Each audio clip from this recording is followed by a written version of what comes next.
Ladies and gentlemen, boys and girls, welcome and welcome back to Soaplore, the official gathering place for newbies, novices, and OG diehard fans of the golden age of primetime. I'm your host, Jet, and I couldn't wait another day. We're jumping into the season 2 premiere of Knots Landing. That's right, we're back on the West Coast doing the absolute most on this season premiere. So whether you're new to this or true to this, sit back and enjoy. Tell the kids it's time to play outside or out of sight. Tell Bay no questions, suggestions, or concerns for the next 45 minutes. Everyone else in earshot, be cool, be quiet, or you definitely will be kicked out because this is a season premiere. Ladies and gentlemen, boys and girls, this is Soaplore.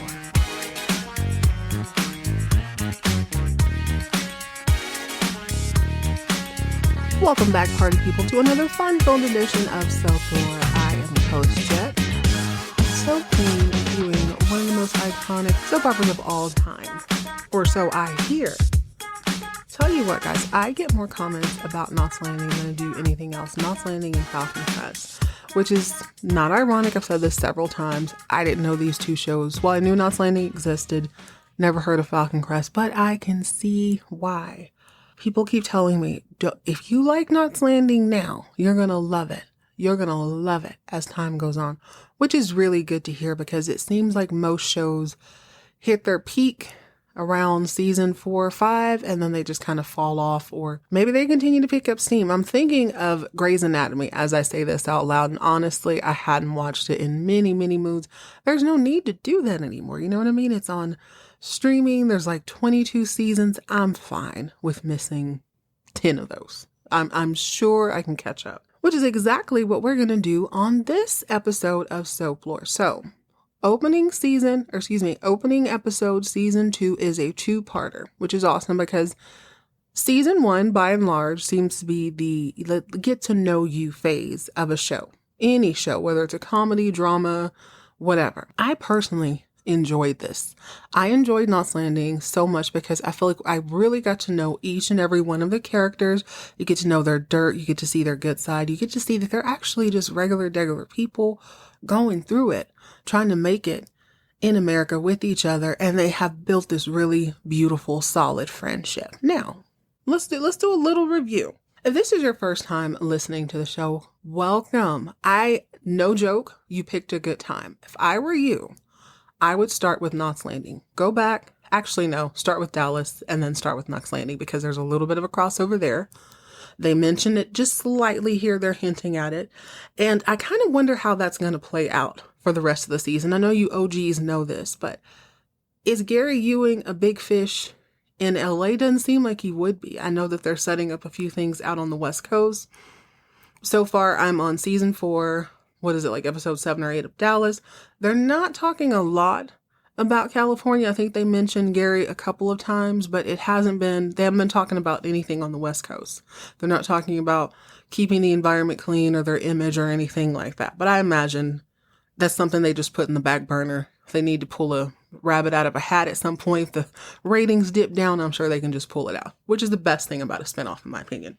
But let's go over some particulars. We have Karen and Sid Farragate, happily married couple. This is Karen's first marriage, Sid's second. His first wife was a bit of a skank. She came back through trying to get that old thing back because she was bored, but she ends up sleeping with their neighbor, Richard, which we'll get to in a minute. Sid and Karen have a really good marriage. She had the opportunity to cheat on him, but she didn't. She just wanted to see if she still had it, which she did. She wanted to respect herself afterwards, so she moved on. He had the opportunity to cheat too. He just doesn't. Is that right? He could have cheated with his ex. He didn't. They keep each other in the loop. Their thing is warm and wonderful. They love their home. They love their business. You know, they're kind of the backbone of the neighborhood. Karen I love Karen. Karen's my favorite person on the show. She's strong. She's opinionated. And she's kind of that chick. She's the PTA Karen of 1979, not like a Karen today. You know what I mean? She's cool. She'll get you where you need to go, but she'll also put you back in your place. They've had their up and down. They lost a baby, but you know, they're solid, on solid ground. Now, their neighbors are, of course, the Texas Ewing, Gary Ewing, and almost called her Vanita again. See, it's been too long. Her name is not Vanita or Valvoline, but her name is Valine, the Vidalia Onion Queen until further notice. I just don't see that going away. She is Southern charm in all the right spots, kind of sweet down-home girl who was married and divorced by the time she was 16, run off into some holler somewhere. She's been cleaning plates, bussing tables for the last 17, 18 years. She got her baby back, then messed around and got her man back. Now she's had to tiptoe around him on the account of him being a drunk and a little bit immature. Gary, on the other hand, turns out once he's away from Texas and Las Vegas and anything sort of tempting, he turned out to be one hell of a salesman. Matter of fact, he's got that Ewing thing. He just doesn't have it for oil. So he's doing well on the West Coast, except he has a little slip up one day, has a little bit too much to drink, and then he went on a full bender. I mean, up and down Knots Landing's coast. He's drinking warm booze. He's stealing booze from people. He's having fist fights in random in random bars. He's sneaking in and out of rehab. He has a homeboy who ruined his friend's speech. By the way, I have yet to forgive him for that. Mr. Khalid was given a beautiful I'm going home speech when Gary's like, hey everybody, by the way, I'm a drunk. We know that, Gary. But you know what? It's okay. We got to see a little bit of him on Dallas evangelizing the wonderfulness of 12 steps. We know he's on that straight and narrow. He's, as far as we know, back on that wagon. And he and Valine, the Vidalia Onion Queen, seem to be doing just fine. She got her GED. She's got her mind right. She's ready and she's focused. Okay, now the two other couples.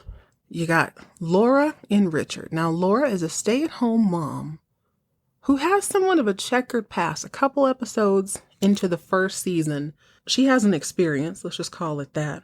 And apparently she's done this before, or maybe she felt like she had to. I don't know. They don't really get into it. But what we know is that Richard seems to be very sensitive in some spots when it comes to her. And then in other parts of their marriage, he's just not. You can tell he kind of thinks she's dumb. She plays the part. She has to placate him all the time. She knows soft words. You're the man, you're the man, you're the man, even though she stands like 4 inches taller than him. When there's nothing wrong with that. There's nothing wrong with a short king so long as he knows he's a king. Richard does not. Richard's got that slick mouth. He's always popping off, saying the wrong thing. He's a little bit power hungry because he doesn't have the power that he wants at his law firm. And he ended up having a rendezvous with Sid's ex-wife. So keep that in mind. Now, Karen knows this. Karen feels away, but she's going to keep her mouth shut for the sake of keeping the peace. It's for the greater good, right? Well, Richard, at some point, they start having a little bit of money trouble. And blah, blah, blah. Karen convinces her father to loan her the money to take care of whatever they need to take care of. But the gotcha is that she's going to pay him back, not Richard, meaning she's going to leave this house. She's not going to be standing around making sandwiches while he's out doing God knows what with God knows whom. She's going to go out and get a job. He agrees to it. That's where we stand at this one. Now, this couple is definitely there. They're not always there, though. They're there just enough to where you don't forget about them. At least Ginger. I hadn't forgot about her. But Ginger and Kenny. Now, Kenny looks like one of those Jenners, okay? In the heyday. He would have been Caitlyn Jenner's baby brother, for sure. I was going to say first cousin. No. Same genes. May or may not have a chin implant. It's irrelevant. Doesn't matter. He's fine. That's what I need you to know. But he's also slimy. He likes to have these little swinger parties. Ginger's not really into that anymore. She teaches kindergarten. She's molding young minds. She wants to go to work. She wants to mind her business. Turns out she has a little bit of a past, too. When she was 16, she fell in love with this boy. They got pregnant. Her mama made her have an abortion. He ends up dying. His mom ends up being a stalker, like sending stuff to her 8 years later. It's a whole mess. So in the midst of all this, Ginger is carrying these secrets. She's finally sticking up for herself a little bit when it comes to the Kenny. I don't care if you're a record producer. You need to be in this house. I'm not trying to go to these parties. You need to be home some more. And he's like, oh, baby, you know what I mean? I got to mix and mingle and mix.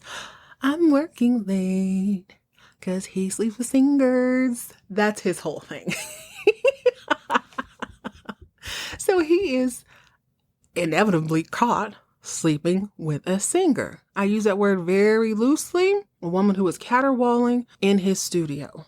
Ginger happens upon them, sees it, and tells him to get him and all of his things out of her house. It's over. We are separated. So that's where we are at the top of season 2. Now, I was pleasantly surprised to find that we still have the original cast.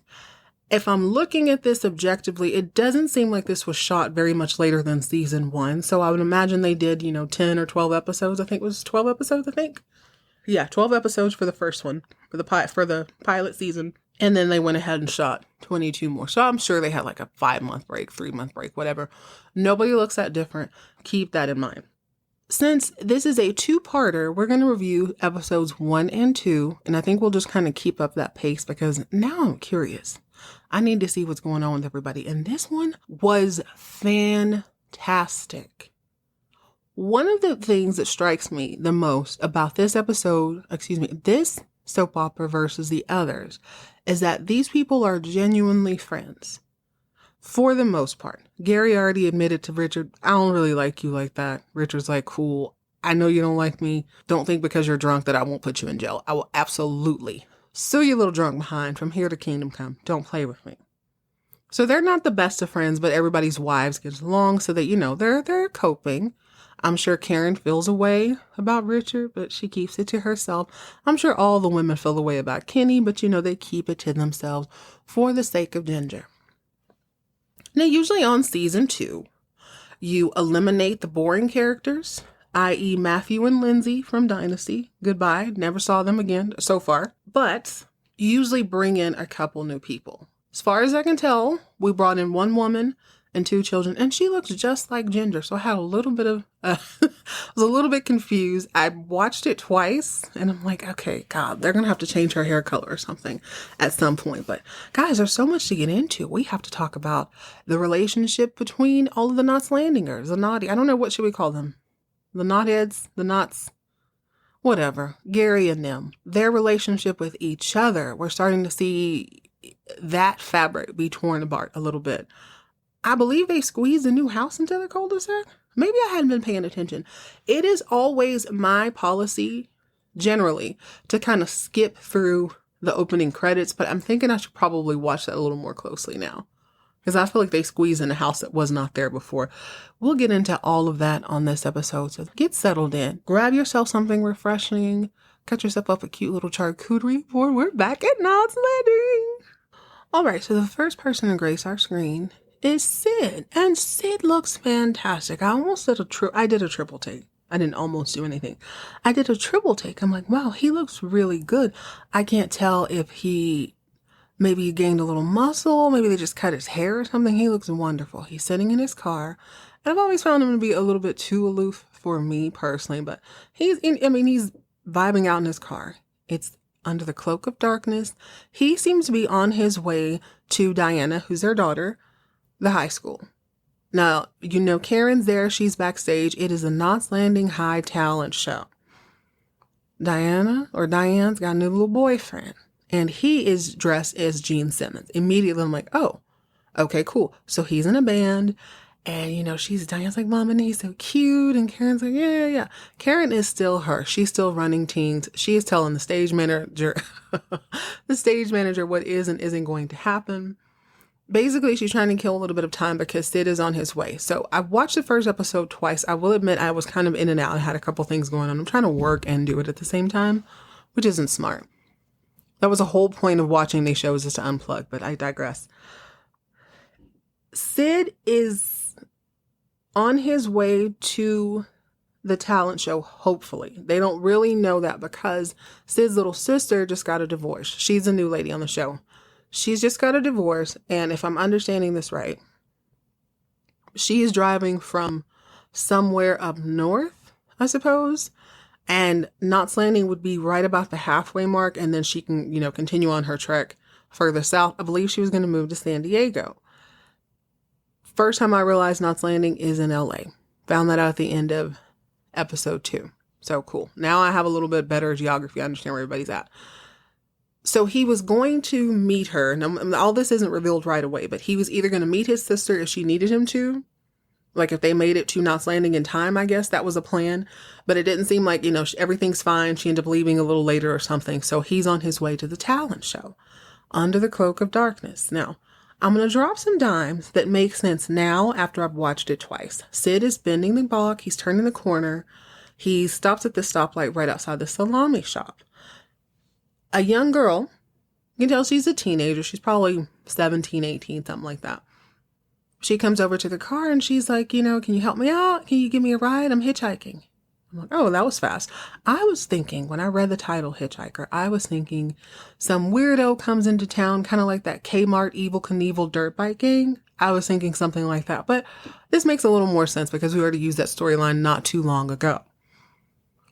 He goes, oh, no, I can't. I'm not going to give you a ride. She said, oh, come on. It's great for the environment. I was thinking to myself, you know what's even better for the environment? You keeping all of your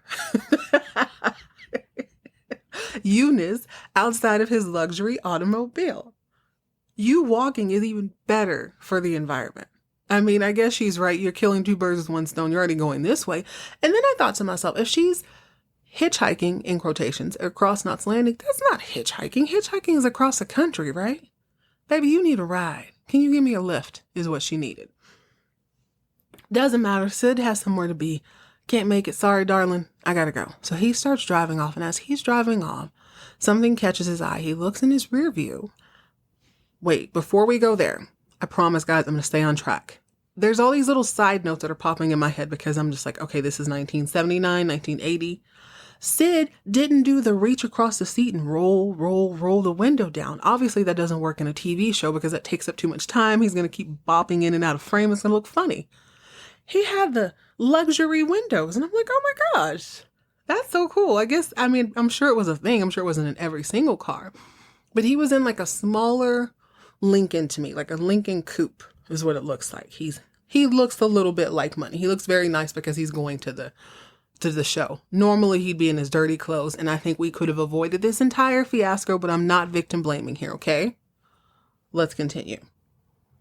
Sid, in his little two-seater, or his coupe, is driving, and something catches his eye. He looks in the rearview mirror, and what does he see? He sees a van pull up next to this young girl, and this guy gets out, and he's like talking. He can hear him because his window's still down, right? The guy's like, hey, why don't you come with us? Why don't you come with us? And then two other guys get out of the van. He's like, oh my God, Sid is, oh my goodness. No. Can't be on his conscience. He's on his way to see his daughter. This girl's no older than his. He reverses. He makes her get in the car, or she gets in the car willingly. And then they head off and they're making small talk. What's your name? My name is, I forget her name at the moment. How could I forget? Her name is Pam. Pam seems to be just kind of one of those likable kids. She's not scared. That's the first thing he's like, you weren't afraid of those guys back there? She's like, nah, the world's filled with heroes. She just knew someone's going to come along and help her out. She was unbothered by it.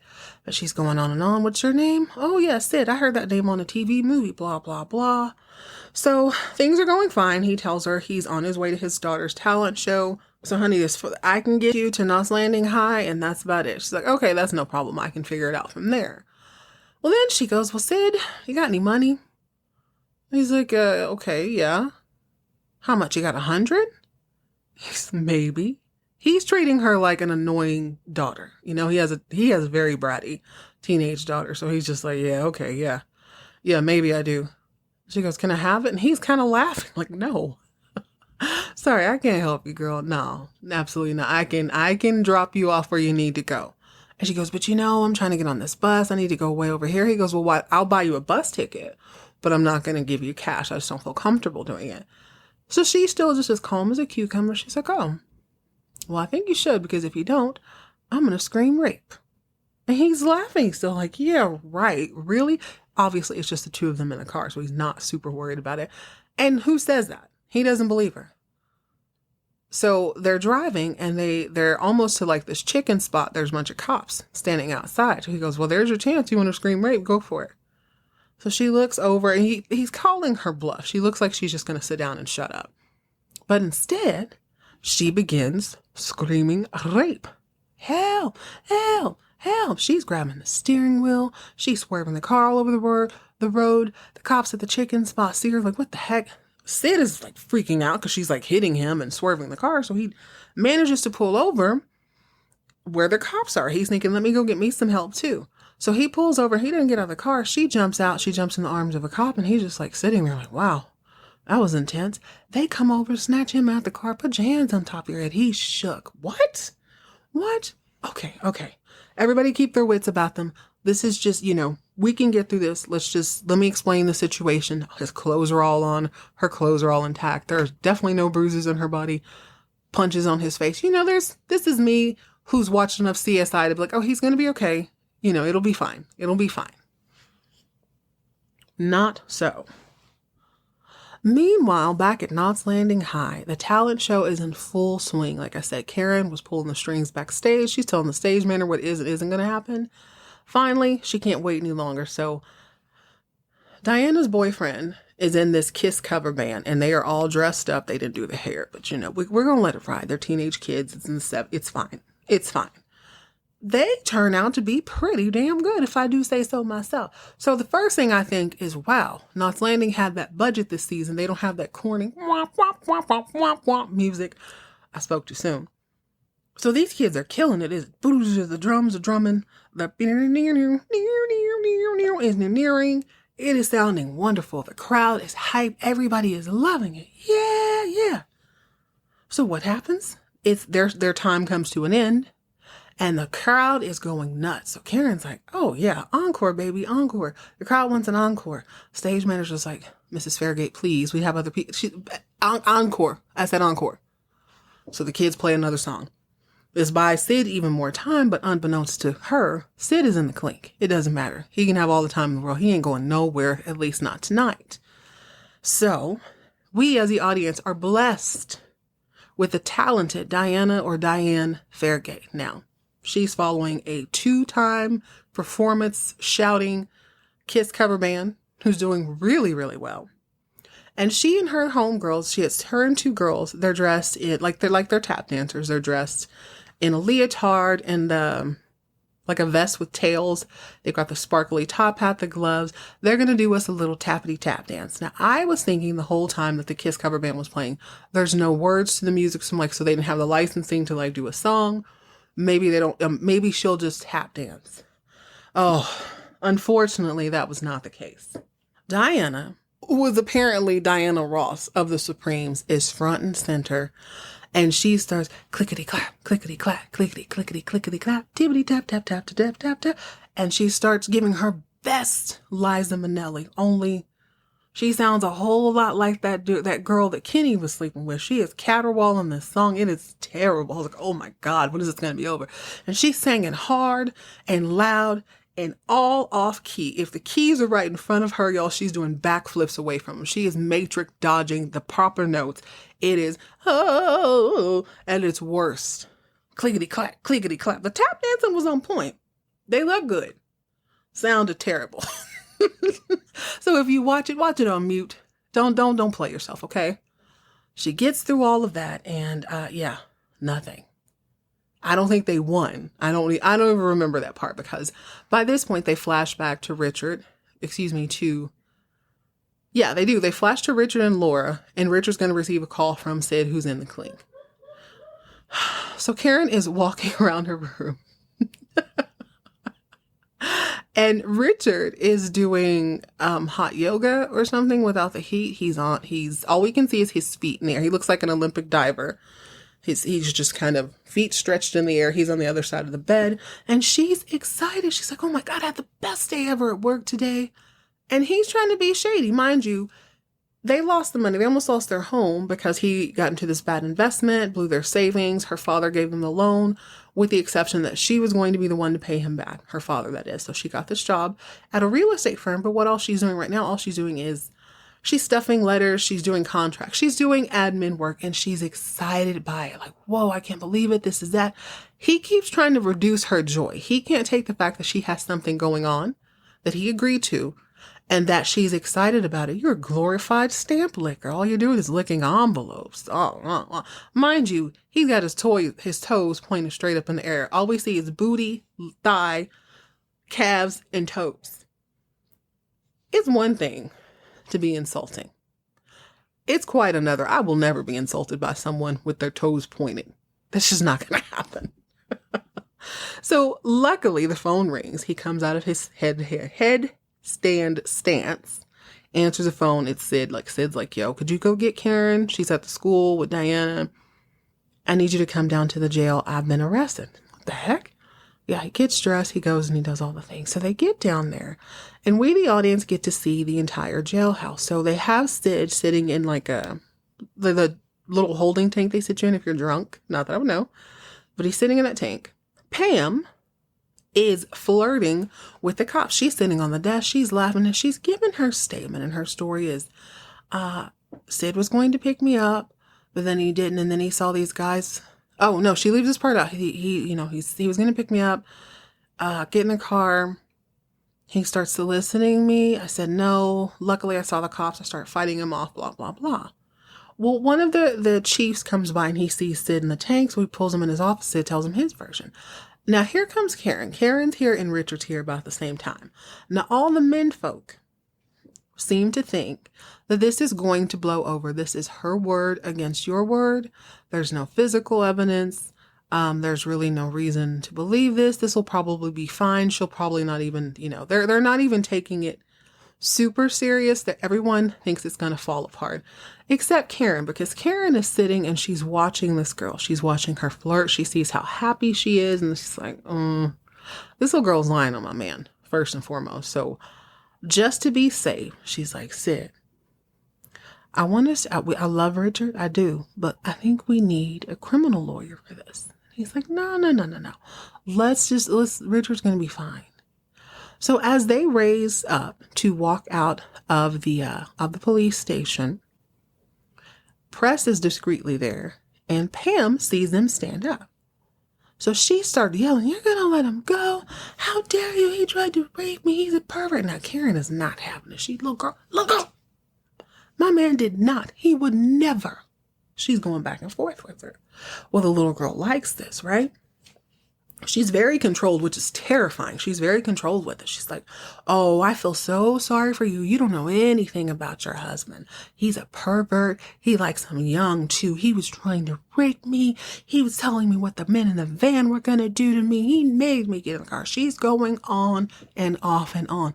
Karen's getting hotter and hotter. And this is the perfect time if you're in the press, because he's got a job to do. He snaps a picture of Karen going apeshit over the side of this little partition that they have in there. They go home, and that's kind of the vibe of the first episode. It's like, we're not going to take this too seriously.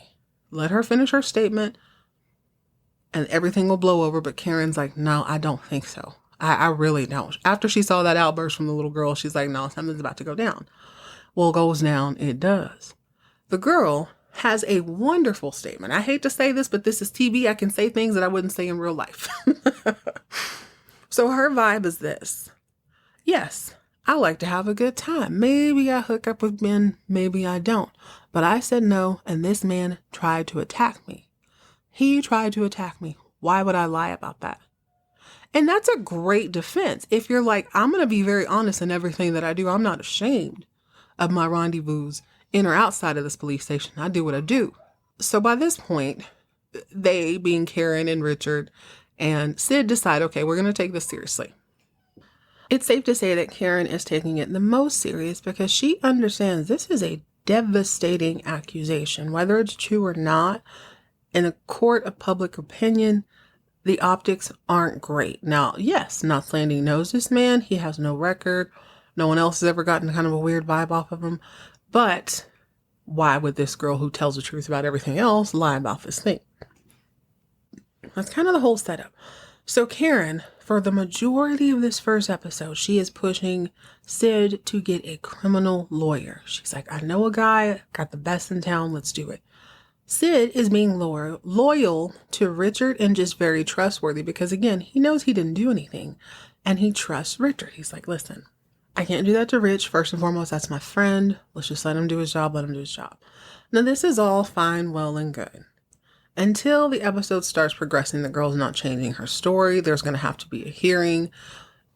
Sid's little sister shows up. Her name is Abby. And I don't know what I was expecting. I think I was expecting maybe a teenager, but she's divorced. She jumps out of the car and she has two kids. She has a little girl and a little boy. And the little boy only speaks through like this Do y'all remember Little Tykes? Like it's a horn, it's a plastic horn. He only blows through that to speak. And the little girl who's a little bit older than the little boy just copies everything you say.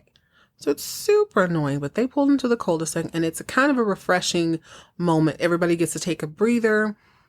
Sid is talking to his sister, like, I'm so glad you made it. She's like, yeah, absolutely.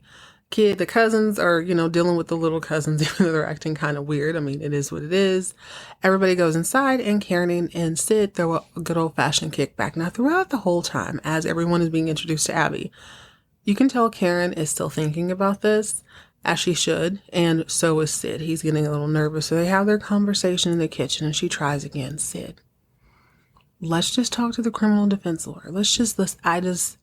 Let's make sure everything goes as planned. At least there's no harm in having this conversation. At least having him, let's get on his radar before anything else happens. And Richard is once again, no, let's let him do his job. Let's let Richard do his job. And this is the first time Karen comes out and says it. She's like, Richard is incompetent. I don't want him doing this for you. Sid's like, no, this is what he does. He's a lawyer. Plus, he's going to go talk to the girl. And Karen's like, okay, that's cool. That's a good idea. Sid's like, yeah, I was going to do it myself. She's like, are you an idiot? You can't go over there. You need to stay as far away from her as the east is from the west. You don't need to be anywhere near this girl. Don't talk to her. Don't send her nothing. Don't do anything. And he's like, oh, yeah, I guess you're right. And you just go back to this. Oh, my God, this is one of the most gullible kind of unbothered people on earth. And which is why she's like, man, you trust people too easily. I don't trust Richard with your freedom. I don't like it. We need to call this other guy. So meanwhile, at the kickback, we get to see Valine and Gary sober as judge.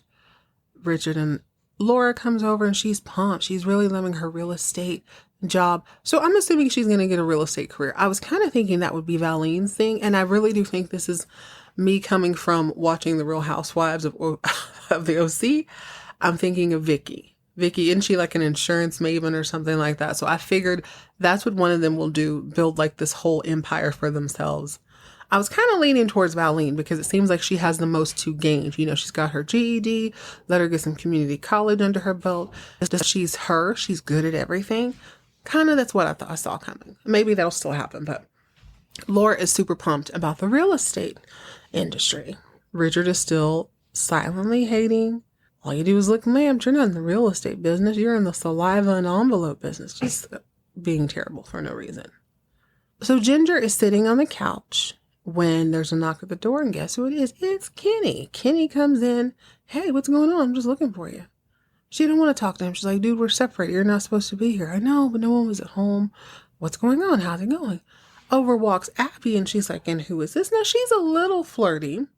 It took me 2 episodes, watching them twice, to realize that she's supposed to be the sex pot on this episode. And I only know it when they play the that kind of music when she walks. I'm like, oh. Sorry, I didn't catch that at all. She just seemed a little bit flustered to me. And she looks so much like Ginger. I was having a little bit of trouble. Like I do that recalibration every time I saw her. I'm like, okay, that's not Ginger. Anyway, Kenny comes over. You can tell everybody's kind of looking at him at the side of their eye. It's just awkward. Ginger is telling him to leave, and he's completely unfazed. Sid comes out of the kitchen. Hey, Kenny, hang out for a while. So flash forward to the next day. It would appear that Abby and the kids stayed the night, and the little boy goes over, and he gets the newspaper. He brings it up to Karen and Sid, blowing into the horn all in their sleepy faces. But when they look at the paper, it's a mess. It says, this local car dealer charged with assault on a minor or something to that effect. So it is bad. Things are not going well. Richard, so I'm going to fast forward, he does end up making his way over to the girl's house. He can tell right away. She's not going to back up on this. She's not the type of girl who is fighting for justice. She wants that money. So he secretly offers her just that. Now, her mom comes around the corner. She's this redheaded lady. I've seen her in so many things. She was definitely in, what's that movie with Junior where he's a problem child? I thought she was a lady from the Drew Carey show, but that's not her. I'm going to look her name up. You'll know exactly who I'm talking about. So this is Mrs., I think, Messenger, Kissinger, something like that. I forget what Pam's last name is.